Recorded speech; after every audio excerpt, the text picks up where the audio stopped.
Salut tout le monde. Alors on est dimanche 28 janvier et j'ouvre ce nouveau weekly vlog. Il est 14h30 passé, donc je suis grave à la bourre. Surtout que j'ai encore énormément de choses à faire. Je viens de recevoir ma première teinture à barbe, donc faut que j'aille faire ça. En même temps, j'ai envie de référencer toute ma pile à lire qui est là en MF. Et si je peux commencer de faire celle de la pile à lire MM, donc dans Notion, pour pouvoir avoir plus facilement un visuel sur qu'est-ce que j'ai à lire et qu'est-ce que je peux lire. Je voudrais aussi préparer, comme pas scripté, une petite vidéo pile à lire du mois de février pour vous la poster peut-être mercredi. Donc faut que je me bouge.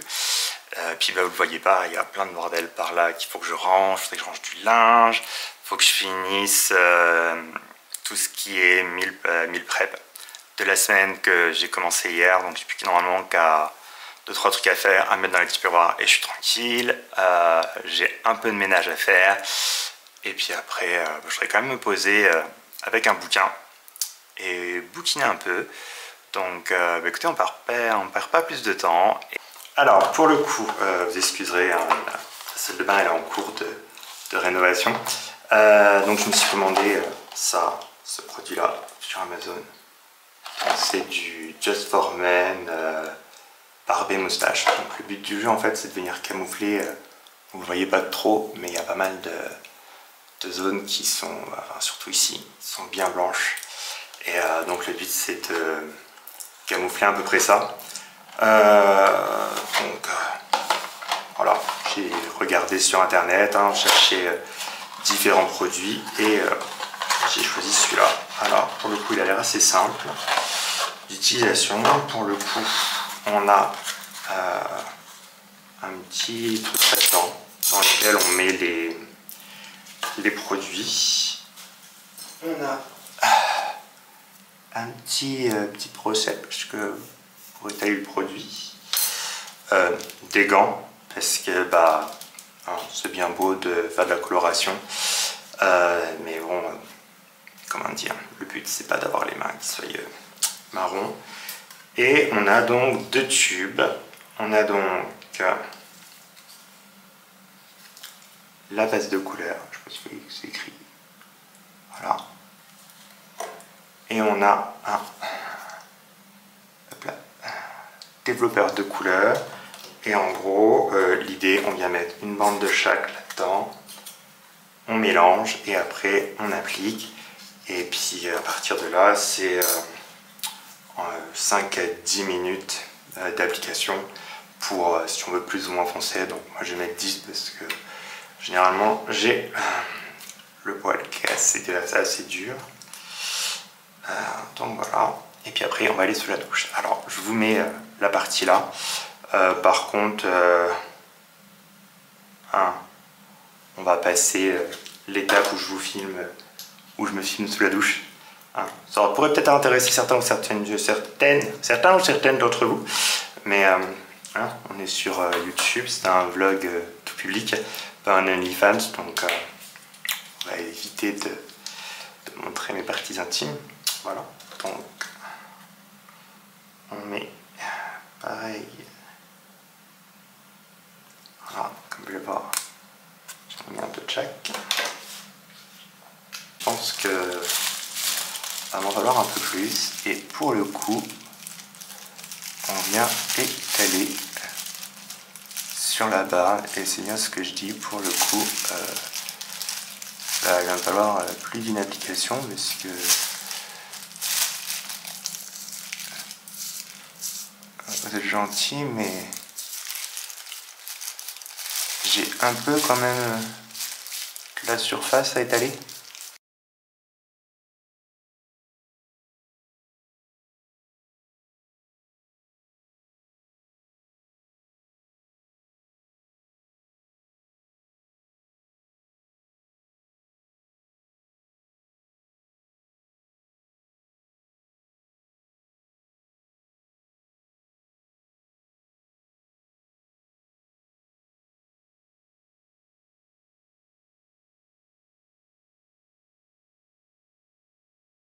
Ok, alors bah je vous reprends là, ça fait en tout une petite demi-heure là, le temps de laisser poser, d'aller prendre ma douche et tout.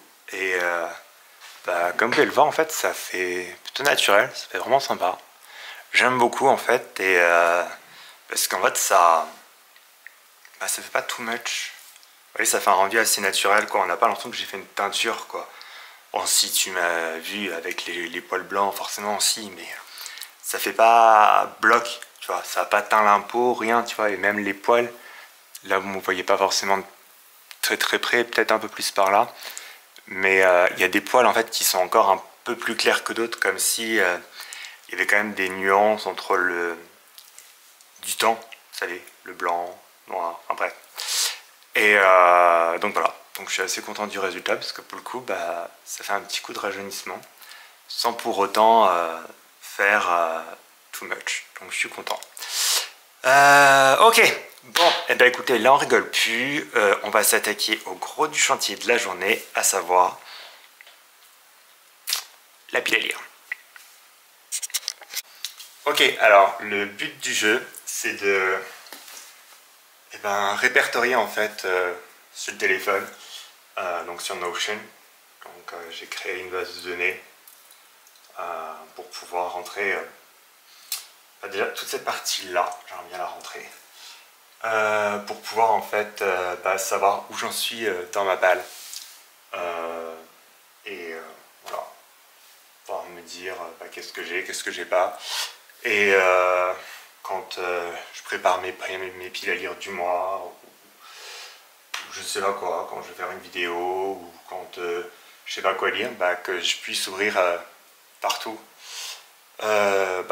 mon application et voir où j'en suis, et puis par la suite en fait, vu que tout est lié, je peux les mettre par la suite prendre la fiche, l'intégrer dans une vidéo en cours, mettre mon avis, enfin c'est un peu comme si j'allais faire mon Goodreads, Babelio personnel, mais juste pour les livres pour le moment que j'ai à lire. Ouais, j'ai mis un masque sur le bout du nez, vous excuserez, mais c'est dimanche, et en même temps, qui dit dimanche, dit moment où je prends à peu près soin de ma peau, si je puis le dire. Attendez, je vais... Voilà, comme ça, vous me voyez mieux. Et ouais, c'est surtout que j'ai tendance à pas me tenir droit. Donc voilà. Donc ouais, donc pour ceux qui ne connaissent pas Notion, c'est une application toute simple qui se présente, je sais pas si on peut bien voir, comme ça. Voilà. Et en fait, on crée des genres de bases de données, dans lequel après, on vient faire des liens, et ainsi croiser, et puis après on peut faire des pages d'accueil, des trucs super sympas. Je vous montrerai au fur et à mesure que je crée mon Notion, parce que c'est encore tout jeune pour moi. Enfin, je m'y lance tout récemment, donc forcément ça va évoluer avec le temps, et donc je vous montrerai au fur et à mesure de comment j'avance. Alors pour le coup, je vous ai vraiment mis toute cette partie en accéléré, car sans mentir, ça m'a pris plus d'1 heure. C'était super long et laborieux, parce qu'en fait on part de zéro. Donc la base de données, elle a pas d'auteur, elle a pas de série, il y a des champs auxquels t'as pas pensé. Et donc en gros, tu prends un bouquin, tu notes, tu crées un auteur, tu renotes, tu rien, tu repars, tu ceci, tu sais là. Et c'est long. Franchement, au bout d'un moment, ça devenait insupportable. Après, j'ai fait une seule étagère. Il m'en reste encore pas mal à rentrer, et je redoute de le faire parce que c'est chiant quoi. Ok, alors on est dimanche soir, il est 21h47. C'est l'heure de faire un petit peu le bilan du week-end, plutôt de la journée, parce que... Ouais, non, on va dire le week-end. C'était un petit week-end assez chargé, j'ai fait pas mal de choses, même si j'ai pas réussi à faire tout ce que je voulais. Faut dire, j'avais fait une pile, une liste monstrueuse, mais je suis assez content quand même du résultat, même si j'ai pas eu le temps de lire autant que je l'aurais souhaité. J'ai pu intégrer une partie, saisir une partie de la pile à lire dans Notion, Bon, je vous avais filmé, mais en fait ça a coupé parce qu'il n'y avait plus de batterie à l'appareil photo. Donc vous avez pas tout, mais c'est pas grave, vous aurez une partie des plans. Il me reste encore 2 petites étagères à faire et la grande qui est là avec tout le MM. Donc, mais bon, comme j'avais indiqué dans un post sur le fil, j'ai environ 230 bouquins dans ma pile à lire. Donc forcément, ça en fait beaucoup, sachant qu'il y a aussi tout ce qui est là qu'il faudrait que j'intègre aussi, parce qu'en fait, c'est la pile à lire des Boys Love. D'ailleurs, en parlant de Boys Love, j'ai lu aujourd'hui Scrum Blues de Mam & March aux éditions Akata, que j'ai eu la chance de recevoir en service presse. Et franchement, j'ai beaucoup aimé. On y suit Kurosaki, qui est le brun, qui est juste là, qui est fan de musique depuis l'enfance, qui en même temps faisait du karaté et qui était fan de dessin et autres, et qui, par un enchaînement de choses, se retrouve donc être graphiste. Mais en fait, il a du mal à comprendre, je vais pas dire ce qui fait un bon graphiste, mais ce qui fait un bon graphisme. En fait, qu'est-ce que il a dans sa tête, en fait, de ce que j'ai compris, qu'un bon graphisme doit être un graphisme qui pousse à la vente, alors que non. C'est ce qu'il exprime, c'est les sentiments qu'il y a derrière et autres qui comptent. Et un jour, en fait, alors que plusieurs de ses projets ont été refusés, il va se retrouver, en fait, à travailler pour Eddie Hasley, qui est le blond, qui est juste là, qui est un petit génie de la musique et qui est donc anglais à la base, et qui va sortir son premier album. Et donc Kurosaki va être entre guillemets embauché pour faire la couverture, enfin oui, la couverture de cet album. Mais au fur et à mesure qu'il propose des projets, il se retrouve refusé par Eddie parce que ça représente pas sa musique. Et Kurosaki, en fait, il va essayer de comprendre pourquoi, comprendre la personne qu'il y a derrière. Et petit à petit, en fait, les deux hommes vont se rapprocher, vont se découvrir un passé commun, vont se découvrir des affinités, vont se comprendre, vont se toucher à différentes manières. Et j'ai beaucoup aimé, parce que c'est par, entre guillemets, par cette compréhension de l'un et l'autre que d'un côté Kurosaki va réussir à créer la couverture, et de l'autre côté Eddie va réussir à passer le blocage qu'il avait sur le dernier titre qui manquait pour son album. Donc j'ai beaucoup aimé. J'ai bien aimé, en fait, c'est qu'on dépasse le côté boys love. Alors certes, c'en est un, hein. À un moment donné ils se disent je t'aime, et on comprend bien qu'il y a des sentiments qui se créent entre les deux hommes, mais déjà il y a 0 scène explicite, et j'ai plutôt eu l'impression, en fait, que c'était un titre plus limite basé sur l'amitié, le lien qui peut se créer entre deux personnes, deux âmes, plutôt que sur le côté physique, appréciation et autres. Et donc ouais, j'ai beaucoup aimé. J'ai beaucoup aimé aussi le trait de la mangaka. J'ai trouvé la manière qu'elle a de faire les yeux. Je sais pas si vous voyez là, si je me rapproche. Là, les regards.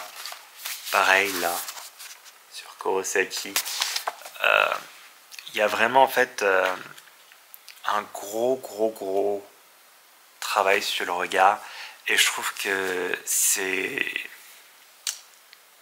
avec ça que ça fait passer un maximum d'émotions et une très belle compréhension des personnages et de ce qu'ils ressentent. J'ai vraiment aimé ce point-là. Et j'ai beaucoup aimé enfin, le style général. On a quand même des pages qui sont pas toutes surchargées. Mais en fait, on a un jeu entre des pages claires et des pages foncées. Par exemple, vous allez avoir cette double page qui est très foncée parce que ça colle avec ce qui se passe dans la scène. Et en même temps, en fait, on a ce genre de pages là qui sont très claires parce que justement, il y a un sentiment très positif qui se passe derrière. Donc franchement, c'était une très très belle découverte. J'en ferai un post sur Instagram, mais ouais, j'ai beaucoup aimé. Là, j'étais en train de lire Dragon Noir jusque hier soir, et j'ai un peu de mal à me mettre dans la fantasy là. Je dois avouer que je suis pas dans le mood, donc je l'ai mis en pause et j'ai attaqué Tuer mon millésime de Tamara Baliana. Qui est sorti au mois de décembre et dont le tome 3 de la série va sortir au mois de mars. Donc même si le tome 2 c'est un peu une romance hivernale, un peu Noël-esque et autres, c'est pas grave, hein. Au moins ça me permettra d'être à jour sur la série pour le tome 3. Donc voilà, c'était tout pour ma journée. Demain, retour au boulot, retourne dans la petite routine. Et voilà, je vous reprends plus tard. Alors je vous reprends, on est le lundi 29 janvier, il est à peu près, je raconte pas de conneries, peut-être 8h moins le quart. Et la journée a été assez longue, pas mal de choses au travail, mais bon, on commence à devenir habitué du rythme. Et ça a été, sinon c'était agréable, il y a eu un peu de soleil, donc même s'il faisait froid, ça faisait du bien d'avoir un peu de soleil. Que vous dire de cette journée? J'ai lancé une lecture commune, enfin j'ai lancé l'appel à la lecture commune de Love Trouble at the Office de Mia Carlson, qui commence ce samedi qui arrive. Et pour le coup, je tente de le faire sur l'application Lecture Commune. C'est une des personnes qui me suit sur le compte, je vous mettrai sûrement son pseudo juste là, qui m'a justement parlé en fait de cette application qui permet en fait d'organiser des lectures communes et de les mettre à un niveau public, de faire il y a des espèces de discussions, de faire les découpages et autres. Donc je me suis dit ouais, pourquoi pas tenter, donc voilà. Sinon j'ai pas mal avancé dans Tuer mon millésime de Tamara Baliana, qui fait suite, c'est le tome 2 de la deuxième génération, j'ai oublié le nom, du vignoble, de quelque chose. Bref, en fait, c'est la suite de Pourquoi tu m'aimes encore, avec un autre couple, cette fois-ci. Et j'aime beaucoup, franchement. J'ai bien avancé, parce que j'ai déjà lu quasiment 23-24%, alors que je l'ai commencé hier soir. Et comme je disais, en fait, faut pas trop se fier à la couverture, parce qu'en fait, quand on se fie à la couverture, on a l'impression en fait que Siana, je crois que c'est ça son nom, est enceinte dès le début. Donc j'étais un peu surpris en fait en commençant ma lecture, parce que je m'attendais en fait à ce que l'héroïne soit enceinte et qu'elle se retrouve bloquée dans le chalet avec son patron, et que il y allait avoir des sentiments qui allaient se mettre en place alors qu'elle était enceinte, alors qu'en fait non. En fait, si on prend bien le résumé, à la base elle l'est pas, et c'est justement parce qu'il se retrouve enfermé dans un chalet, perdu dans la nature, sous la neige, sans électricité, qu'il va se passer boum boum crac crac et tout ce que vous voulez, et qu'elle va tomber enceinte. Et c'est là qu'on se retrouve avec un trope employé boss, enfin boss employé, avec en plus de la maternité, paternité et autres. Donc ça peut être vraiment sympa. En tout cas pour moi j'aime beaucoup. J'ai retrouvé tout ce que j'ai aimé avec dans Pour que tu m'aimes encore, donc dans La plume de Tamara. C'est très léger, c'est très sucré, c'est très addictif, ça se lit super facilement. Une fois qu'on est dedans, en fait on enchaîne les pages, c'est des véritables pages Turner. Les personnages sont franchement à croquer dans ce deuxième tome, et j'ai hâte de voir comment tout ça va évoluer.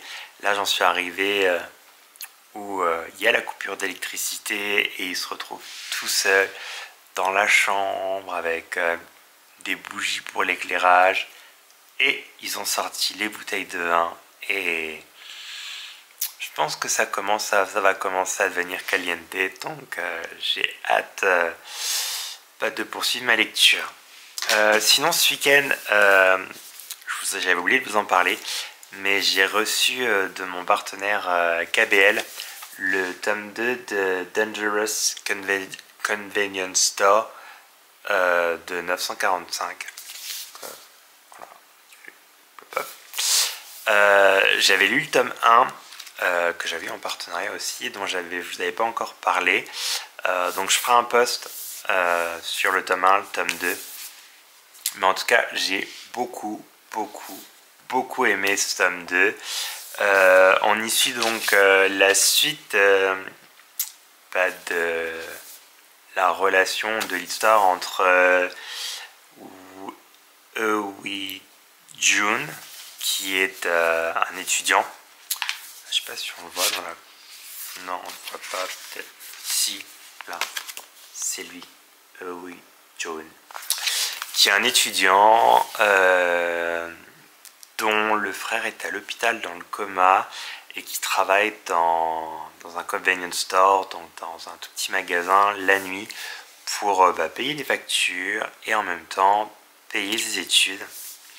Et ça se passe dans un quartier un peu mal fréquenté. Et un jour va arriver Gunwoo, qui est lui, qui est pour le coup quelqu'un de bien placé dans les gangs, et il va avoir toute une histoire de rapprochement entre Eui Jun et Gunwoo, que ça se passe dans le tome 1, et j'avais beaucoup aimé. Le seul petit défaut que j'avais trouvé au tome 1, c'était l'effet sabre laser. Et pour le coup, dans ce tome 2, zéro censure, pas de sabre laser. On a vraiment les scènes olé olé qui sont qui sont nombreuses déjà, très illustrées, très explicites, et vraiment super sympa. Par contre, ouais, ils ont tous des chibres énormes, quoi. Et pour ce qui est de l'histoire, ça avance bien, parce qu'en fait on a... j'ai toujours du mal... Eui Jun, donc notre étudiant qui est beaucoup dans le doute, qui se demande qu'est-ce que Gunwoo peut lui trouver. Donc en fait il est vraiment dans le questionnement, et en même temps il veut profiter un maximum de Gunwoo, et du côté de tout le sexe qu'il lui apporte et le plaisir qu'il lui apporte. Et ça se termine par une petite déclaration, mais j'en dirai pas plus.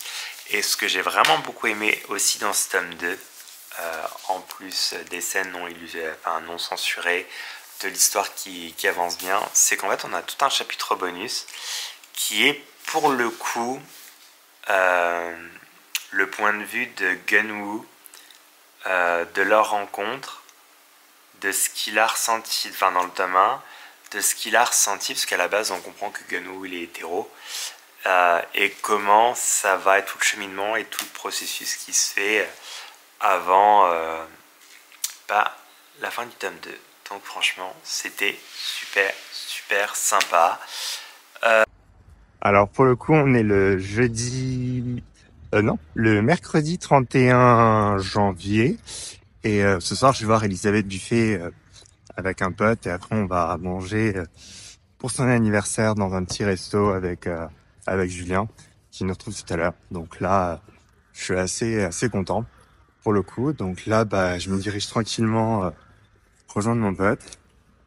Et puis après, bah, direction la comédie pour aller voir Elisabeth Buffet. J'ai vraiment très hâte de la voir. J'adore ces sketchs apéro avec le saucisson sur Instagram et j'ai hâte de voir ce qu'elle propose sur scène. Alors je vous prends, donc on est toujours mercredi 31 janvier. Comme je l'ai filmé tout à l'heure en sortant du travail, en me dirigeant rejoindre mon pote, donc on a été voir Elisabeth Buffet. Elisabeth Buffet, c'est une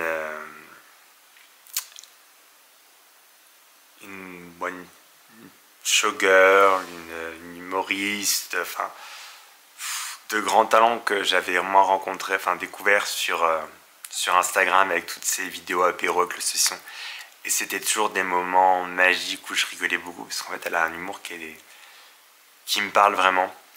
Et j'avais un peu peur de cette rencontre, de la découvrir sur scène dans un spectacle plus long.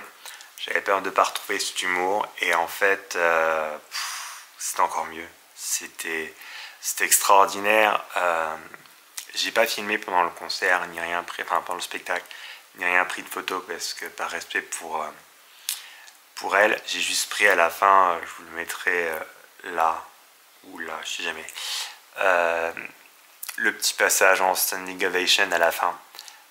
On était dans une toute petite salle, c'est la Comédie de Metz, c'est vraiment tout petit, donc franchement j'étais au deuxième ou troisième rang, j'étais juste à côté, et pendant 1h15, 1h30, mais j'ai fait que rigoler, mais en fait elle touchait tout le monde parce qu'en fait tout le monde rigolait.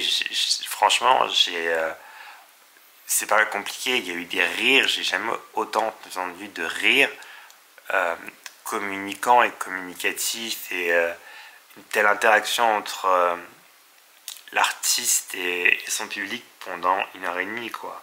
Enfin moi j'ai pas arrêté de rigoler, à la fin j'arrivais même plus à avoir de voix. En fait je riais sans voix derrière. C'était toujours le même style d'humour qui me parle, avec beaucoup de cul derrière et aucune limite. Et franchement, c'était extraordinaire. On rentre à la maison, il est déjà 23h. J'ai bouquiné un petit peu, mais avant, je voulais quand même vous reprendre rapidement pour vous parler de mon avancée de mon millésime de Tamara Baliana. Donc je vous ai quitté il y a 2 jours je crois, où entre Louis et Siana, j'oublie toujours son prénom, c'est pas un prénom que j'arrive à retenir facilement, c'est bizarre parce que généralement les prénoms des personnages je les retiens quand même plutôt facilement. Oui, Siana, donc là ils allaient passer leur première scène intime ensemble. Et franchement, j'ai pas été déçu, quoi. C'était une scène explicite sans l'être de trop. Il y avait beaucoup de retenue et en même temps beaucoup de sensations dans cette scène. C'était vraiment sympa. Et on enchaîne juste après avec le retour et donc la découverte que Siana est enceinte. Et il y a des choses que j'ai bien aimées dans ce passage-là et des choses que j'ai un peu moins aimées. Dans les choses que j'ai bien aimées, c'est le fait que j'ai trouvé la réaction de Siana et de Louis très réaliste, surtout celle de Louis. En fait, où il saute pas au plafond direct, en fait. Enfin, il reste sur le cul, il comprend pas quand elle lui dit, et après il lui en va un peu, et il part, il va se défouler, il va faire une marche, il va s'aérer le cerveau, réfléchir, et il revient et fait « Ah ouais, mais ce que moi je suis en train de ressentir, c'est peut-être ce qu'elle a ressenti. » Et il va la revoir, et ils rediscutent, et par la suite, donc l'histoire continue. Non, j'ai eu un peu plus de mal, c'est... on a quand même l'auteur qui a bien insisté en fait sur le fait qu'il soit protégé. Alors oui, on le sait tous, hein, la capote, c'est pas... ça protège pas à 100%, il y a toujours 1 ou 2% de risque. Mais là, en fait, dans les passages intimes juste avant, on n'a aucun doute à aucun moment en fait qu'il y a un truc qui cloche. Donc là, en fait, on se dit, ah ouais, bah, la capote, elle a pas marché, mais en fait, bah, ouais, elle a craqué, mais peut-être, mais en fait, on n'en sait rien. Alors que peut-être qu'on aurait pu, l'auteur aurait pu, je sais pas, mettre une petite phrase ou deux, ou faire un petit clin d'œil au moment de, de, de l'orgasme de Louis, que bah, y avait un truc qui était pas normal, ou quand il retire la capote, je sais pas, enfin, un petit truc qui fait que, qui met cette petite dose de doute, et qui fait que quand on apprend la grossesse, on se fait ah ouais, finalement on avait raison de douter. Et c'est cette petite chose là qui m'a manqué. Mais au final, c'est plutôt cool. Franchement, je passe toujours un très bon moment. Là, on a eu une première partie avec la première échographie qui était un moment très très tendre. Enfin, franchement, qui était vraiment sympa. On a eu les, enfin, d'autres scènes sympas et j'essaye de pas trop vous en dévoiler quand même pour vous donner envie de le lire. Mais franchement, il est top. Et là, il me reste 45%. Bah, je vais les finir avant samedi, le début de ma lecture commune. Mais bon, je vais y arriver. J'ai pas de doute pour le coup. Mais ouais, j'ai vraiment envie de voir et de savoir comment ils vont évoluer. Comment ils vont passer de ce stade de... Comment dire, on est employeur, ami, boss, employé, entourage proche, à amant, à amoureux. Et, et voir ce que ça va donner. Et puis bon, bah, je me dis qu'il va quand même avoir le petit truc qui va déconner vers la fin. Et j'ai envie de voir qu'est-ce qui va déconner jusqu'à la fin. À la fin, qu'est-ce qui va faire que ça va remettre en question certaines choses. Donc voilà. Alors, est-ce que j'avais prévu de faire un unboxing Thermomix cette semaine? Non. Déjà, faut le savoir, ça a été un petit peu un achat, je vais pas dire compulsif, parce que j'y réfléchissais quand même depuis quelques temps. Mais bon, l'occasion s'est présentée et bon, je l'ai pris. Sauf qu'il devait arriver normalement que à la base d'ici 15 jours, 3 semaines. Et déjà hier, Chronopost m'envoie un message pour me dire « Hey, on vous le livre lundi !» Forcément, lundi, m'en étant pas chez moi, je l'ai fait livrer au Super U. Hein. Et qu'est-ce que je vois ce matin? Ils me l'ont livré. Donc je me suis dit, bah, écoutez, c'est parti, on va aller le chercher, puis on va vous montrer ça dans le blog, hein, pour le coup. Donc celui que j'ai pris, c'est le Thermomix TM6. Alors normalement, c'est le dernier qui est sorti, je crois. Et je l'ai eu avec un deuxième bol gratuit. C'est genre l'opération commerciale spéciale. Alors, dedans, qu'est-ce que j'ai? Alors ça, ouais, ça doit être le panier vapeur. Voilà. Pour cuire à la vapeur, comme ceci. Ça, comme vous voyez, c'est la spatule, hein, rien d'extraordinaire, hein, c'est le truc qui mélange à l'intérieur. Ça, bah, c'est un bidule qui doit servir à quelque chose, mais je ne sais pas quoi. Ça, je suppose que c'est pour pouvoir faire 2 cuissons à la vapeur en même temps. Je ne sais pas non plus. Je verrai ça exactement. Ah, ça, je sais c'est quoi. C'est un capuchon. Vous voyez le voir. Ouais. C'est un capuchon. Donc, je suppose que ça sert à capuchonner. Enfin, fermer. Vous savez, pour ça, ça la vapeur. Et puis ça doit être un truc pour que ça tourne et que ça fasse les blancs d'œufs ou que ça mélange. Je ne sais pas. Enfin, voilà. En tout cas, c'est bien emballé dans le carton comme ça. Après, oh, c'est qu'on est dans le thème Bookstagram quand même. Hein. on a le droit à un petit livre de cuisine. Et en plus, les amis, c'est un relié, ils se foutent pas de notre gueule chez Vorwerk, hein. Eh non. Du relié, édition collector. Bon, ça manque de jaspage. Mais bon, hein, déjà, on a un petit manuel pour même mieux qu'Apple, hein, pour le coup. Hein. Ah oui. Et alors là, la la bête. Alors, ah non. Il y a encore un petit bouquin dedans. Et alors, la bête, comment elle se présente? Je vais la sortir sans son emballage pour que vous puissiez la voir. C'est lourd, c'est tout. Par contre, je vous jure,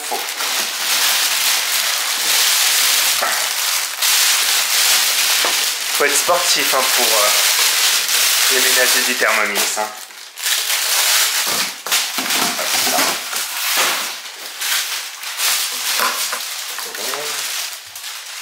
Tadam! Voilà. Bah alors là, pas de grande surprise. Hein.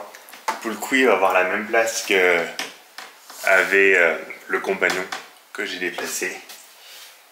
Donc il est dans le coin. Ça c'est pratique parce que j'ai le plan de travail, vous savez, là où je peux cuisiner. Alors il y a un peu de bordel, il y a les plaques de cuisson, mon four. Et là, il y a mon petit Thermomix maintenant. Il faudra juste là, quand je vais refaire la cuisine, que je fasse sauter ce truc là parce que bah, pour le coup, quoique non. Ça devrait aller contrairement au compagnon, vu comment il est mis, je pense que ça tape pas dans le bloc vapeur. Donc voilà, je vais essayer de mettre ça en route et pour le coup, je pense que ce week-end je vais faire une petite brigade pour tester. Salut tout le monde, alors on est dimanche 4 février, normalement j'aurais dû clôturer le vlog de la semaine hier pour pouvoir en commencer un ce matin. Mais comme hier j'avais l'anniversaire de mes nièces, j'ai reçu mon Thermomix, enfin, on est rentré super tard, il y a eu plein de trucs qui s'enchaînaient, j'ai pas eu le temps de me poser et de vous parler, voilà.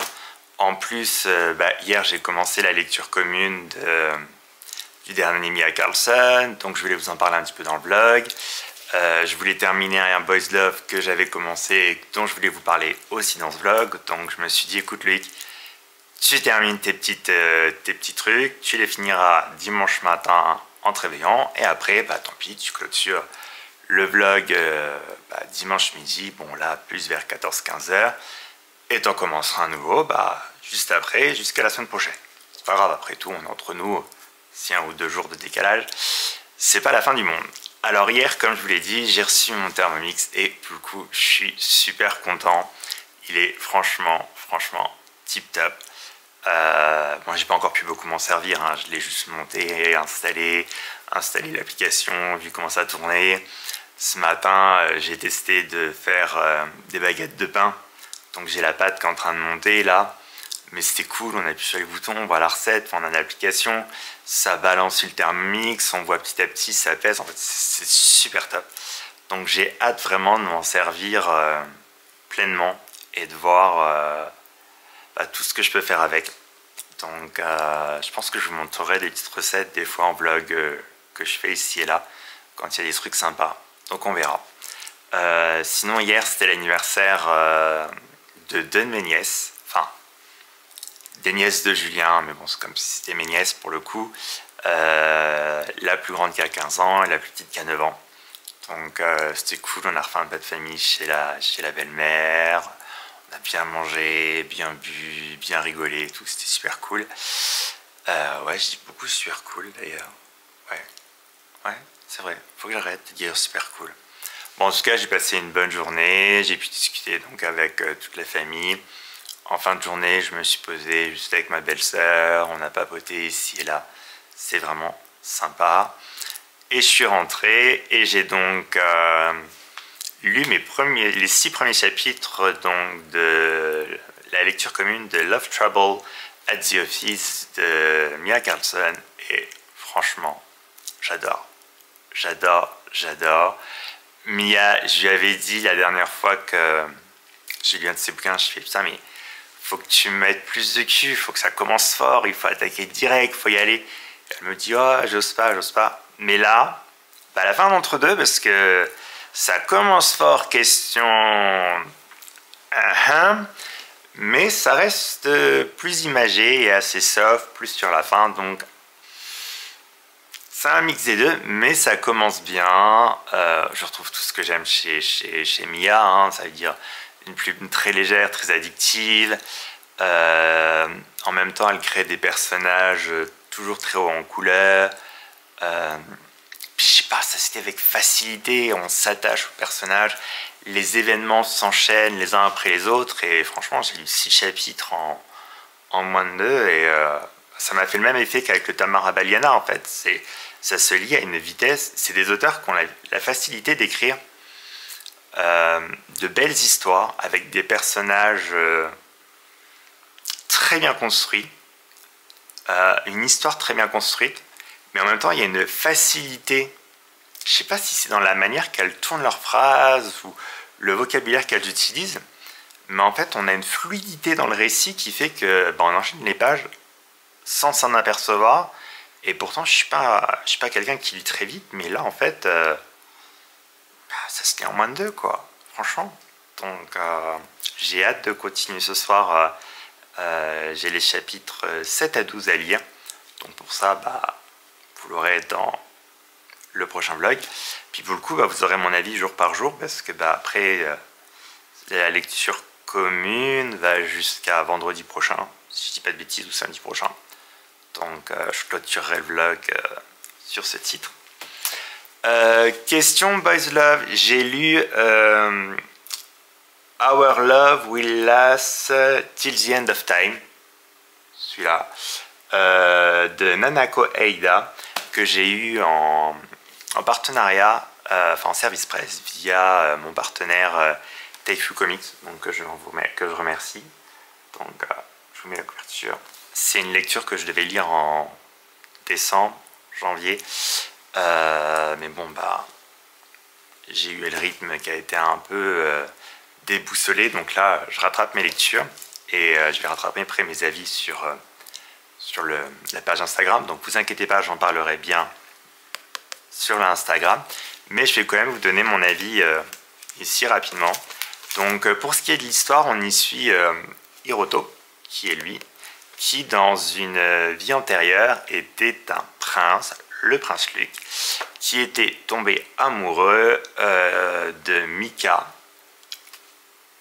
lui, enfin la version du passé de lui, qui était un, comment dire, pas un palefrenier, mais vous savez, un paysan, quoi. Il faisait pas partie de la haute société, quoi. Et dès le début on le sait, donc c'est pas un spoil, Mika va être décapité.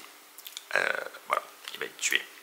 Et donc ça c'est ce qui se passe dans le passé, sauf que lui qui était donc Luc dans le passé, Hiroto, dès sa jeunesse en fait s'est rappelé de sa vie antérieure et a passé des années et des années à rechercher son Mika, et il finit à la fac, si je me dis pas de bêtises, je crois que c'est à la fac, par le retrouver. Et sauf que Mika, lui, qui est donc dans la vie présente, qui s'appelle Ko, il a aucun souvenir de son passé, de ses vies antérieures. Et donc on a Hiroto qui lui ne lâche pas l'affaire, parce que il est amoureux de Ko, et vu qu'il a tous les souvenirs qu'il avait avec Mika, il est déjà amoureux de Ko, et donc en fait il va se rapprocher de Ko, puis il y a plein de choses qui se passent jusqu'à ce que vous vous en doutiez, Ko finisse un moment par retrouver la mémoire. C'est un récit que j'ai beaucoup aimé, franchement j'ai vraiment aimé cette histoire de réincarnation et d'amour qui transcende les différentes morts. Mon seul regret dans ce titre, c'est qu'en fait on y suit qu'une seule réincarnation Luc Mika, Hirotoko. Et j'aurais bien aimé en fait en avoir un peu plus et peut-être sur une série en 1 ou 2 tomes ou avoir des flashbacks, voir qu'ils se sont retrouvés à plusieurs moments dans plusieurs vies. Vous voyez ce que je veux dire? Et pas dans une seule, genre pas passer du 19e au 21e, mais peut-être qu'ils se sont retrouvés aussi au 20e. J'en sais rien. Enfin, vous voyez l'idée quoi. Après, c'est un récit tout en douceur. Le dessin il est bien. Franchement, il est sympa. C'est pas le kiff du siècle. Hein. C'est pas ce que je préfère. Enfin, c'est beau. Hein. C'est juste que c'est pas le dessin qui me fait craquer directement et autres quoi. Les scènes olé olé, il y en a certaines. Elles sont légèrement censurées, mais c'est pas vraiment une censure, c'est plus que la mangaka en fait a fait en sorte que de dessiner les scènes pour qu'on ne voie pas de trop les passages explicites, les attributs masculins et autres. Donc on est assez... on est cool là-dessus. Et franchement, j'ai été happé par cette lecture que j'ai beaucoup appréciée. Écoutez, j'espère que vous avez pris du plaisir à me suivre tout au long de la semaine, que vous avez aimé le format. N'hésitez pas à me dire les points d'amélioration, ce que vous avez aimé, moins aimé et autres. Les commentaires sont ouverts, vous pouvez venir me voir sur Instagram, en DM et autres. Vous pouvez me suivre sur Threads aussi, venir interagir là-dessus. Bref, je suis ouvert à toute discussion pour améliorer ce format que je trouve qui est sympa parce qu'en fait ça me permet quand même de vous parler de lecture tous les jours et en même temps de vous montrer un peu autre chose que la lecture. Donc c'est vraiment ce que je voulais faire en 2024. Donc voilà. Donc je vous fais des bisous, je vous souhaite un très bon dimanche à tous, une bonne fin de soirée parce que je pense que le temps que je monte, il sera un peu tard quand je vais poster. Et puis je vous dis à très vite. Ciao ciao.